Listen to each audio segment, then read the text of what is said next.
Beaucoup d'entre nous sont encore en télétravail, mais comment espérer obtenir une promotion si vous n'êtes pas au bureau?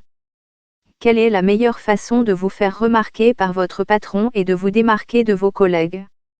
John, un vendeur de 45 ans, conseille de considérer les emails que vous envoyez à votre manager comme une forme d'art.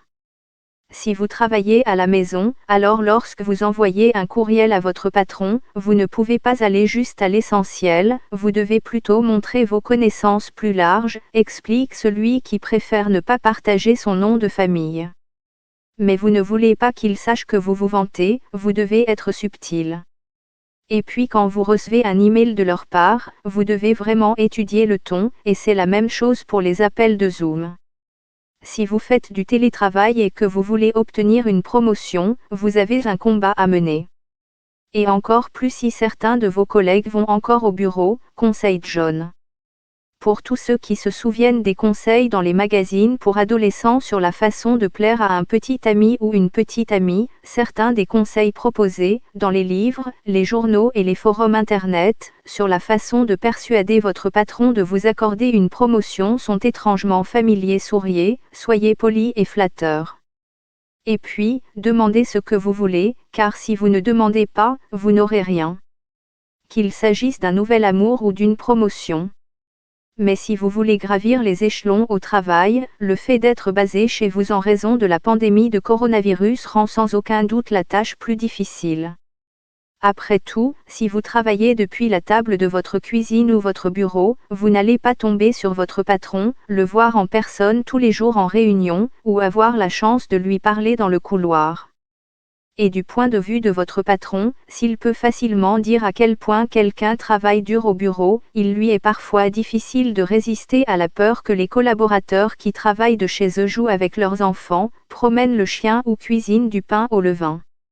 Mélanie Wilkes, conseillère politique principale au sein du groupe de réflexion de la Work Foundation, estime qu'il est important que les employés qui travaillent de leur domicile restent en contact étroit avec leur patron.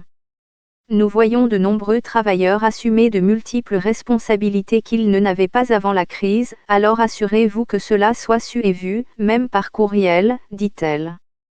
Madame Wilkes ajoute que les travailleurs basés chez eux doivent s'assurer que la politique de ressources humaines de l'entreprise est toujours suivie, par exemple en organisant régulièrement des séances de feedback.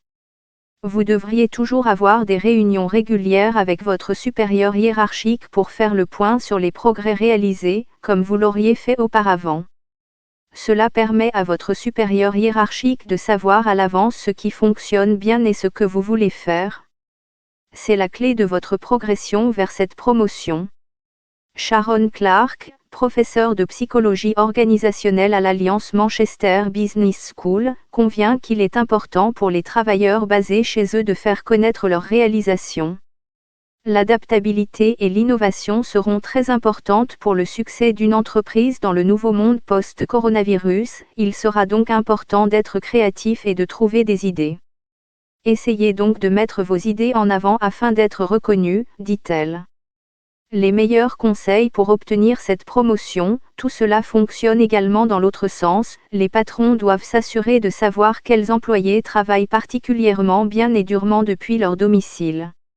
En tant que manager, comment vais-je savoir si les gens travaillent bien chez eux? Les patrons doivent être attentifs à obtenir plus de données, afin de savoir ce qui se passe, explique Anne Samon, associée du cabinet d'avocats Pinsent Mazon. Après tout, si les employés découvrent soudainement que tous ceux qui sont retournés au bureau ont obtenu une promotion et que tous ceux qui ont travaillé à domicile n'en ont pas obtenu, il pourrait y avoir de très bons motifs pour des actions judiciaires basées sur la discrimination.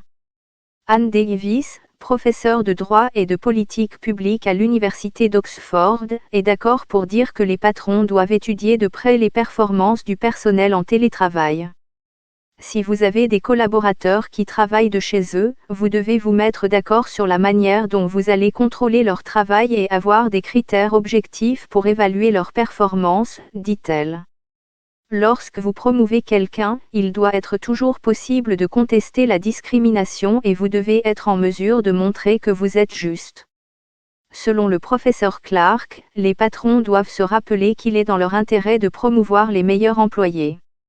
Les managers vont devoir travailler plus dur pour repérer les travailleurs qui font un réel effort à la maison, dit-elle. Si vous en tant que manager espérez vraiment faire la différence dans votre entreprise, vous devez être capable de repérer les personnes talentueuses qui apportent une grande contribution. Mais de retour à son bureau d'études dans les West Midlands, John, notre vendeur, s'inquiète toujours du fait que ses collègues qui ont continué à aller au bureau sont injustement avantagés. Si mon travail est de la même qualité que celui de quelqu'un qui peut se lier d'amitié et bavarder avec le patron dans la même pièce, alors il ou elle sera promu, avant moi, dit-il. Et il ne s'agit pas seulement d'être reconnu pour son travail, il s'agit aussi de pouvoir blâmer quelqu'un d'autre si quelque chose tourne mal. Souvent, les choses, bonnes ou mauvaises, au travail sont le fruit d'un travail d'équipe. Et si vous êtes au bureau avec le patron, si quelque chose ne va pas, vous pouvez dire en douce, c'est la faute de John.